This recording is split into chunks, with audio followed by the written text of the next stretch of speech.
दोस्तों ही किताब मशहूर मुसलमान फ़लसफ़ी तव्हांजो आॾो आहे। हिन किताब जो लेखक असांजो सिंध जो वॾो आलिम अदीब शाइर साईं मखदूम अहमद मुजतबा ग़ालिब मलकाणी आहे। ही किताब गुलशन पब्लिकेशन पारां छपियो आहे। ही किताब मशहूर मुसलमान फ़लसफ़ी जेको आहे, हिन किताब में ख़ासि तौर ते इस्लामी फ़लसफ़े जे हवाले सां जाइज़ो वरितो आहे ऐं मुस्लिम फ़लसफ़ी जंहिंमें हकीम फ़ाराबी खां वठी अल्लामा इक़बाल ताईं तक़रीबन 12 मुसलमान फ़लसफ़ियुनि जे सियासी इल्मी अदबी ख़्यालनि जे जाइज़ सां गॾु संदनि ज़िंदगी जो अहवाल बि हिन किताब में ॾिनो आहे। हीअ किताब ख़ासि तौर ते जेके पॉलिटिकल साइंस जा शागिर्द आहिनि उन्हनि जे लाइ बि कम जो आहे। उन खां सवाइ जेके आम माण्हू इस्लामी फ़लसफ़े सां इस्लाम सां दिलचस्पी रखंदा या फ़लसफ़े सां दिलचस्पी रखंदा त उन्हनि आम अदीबनि ऐं आम माण्हुनि लाइ बि तमामु अहम ऐं मालूमाती किताब आहे।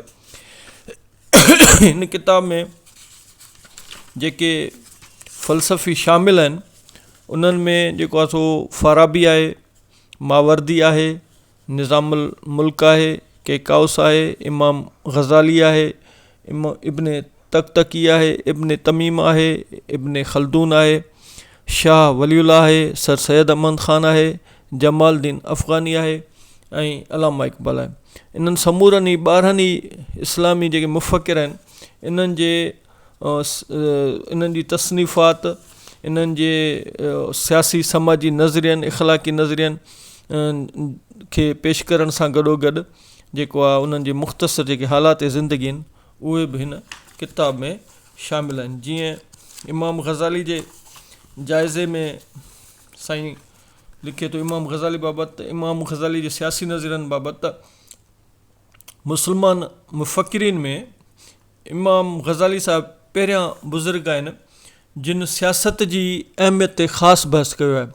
पाण सभिनी इल्मनि खां वधीक सियासत खे ई आला मक़ाम ॾिनो अथनि।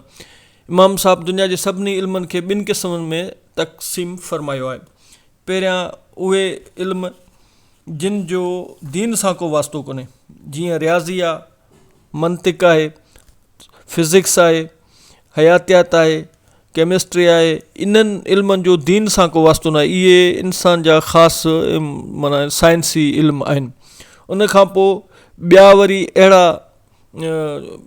अहिड़ो इल्मु आहे जंहिंजो दीन सां तालुक़ु आहे, जंहिंमें इल्हायात आहे, इखलाकियात आहे ऐं माण्हू जी जेका समाजी ज़िंदगी आहे उन बाबति या हुकूकुल अलाह ऐं हुकूकुल इबाद आहिनि। ॿियो इल्म जो आहे ज़रियो उहो ख़ासि तौर ते इल्मुल इख़लाक़ जेको आहे उहो दीनी इल्मु आहे। इल्मी सियासत जे इल्म जी वस्फ़ लिखंदे इमाम ग़ज़ाली चए थो त हीउ उहो इल्मु आहे जेको मुमलिकत जे निज़ाम में मज़हबी ऐं रूहानी उमूर ते बहस कंदो हुजे। इमाम साहिबु सियासत जे उसूलनि जो माख़िज़ आसमानी किताबनि ऐं बुज़ुर्गान दीन जे अहकामात खे क़रार ॾिनो आहे। संदसि नज़रिए में इंसान जी ज़िंदगी लाइ 4 शयुनि जो हुजणु लाज़मी आहे ऐं उहे हिकु रियासत खे पूरियूं करणियूं आहिनि। इंसान जे जेका ज़रूरियात ज़िंदगी आहे उन में 4 शयुनि जी अहमियत आहे ऐं उहे रियासत खे पूरियूं करणियूं, जंहिंमें हिकिड़ो खाद ख़ुराक या ग़िज़ा, ॿियो लिबास, टियों घर ऐं चौथो अमन अमान। इहे 4 जेके शयूं आहिनि ग़िज़ा, लिबास, घर ऐं अमन अमान, इहे हिकिड़े रियासत जो फ़र्ज़ु आहे त उहे पंहिंजे रियाया खे फ़राहम करे। इहो इमाम ग़ज़ाली जो नज़रियो आहे। अहिड़ी तरह इमाम साहिब वटि सियासत जो जेको मक़सदु आहे उहा आहे इंसान जी दुनियावी ख़्वा आख़िरी ज़िंदगी जी फ़लाह, बहबूद ऐं भलाई।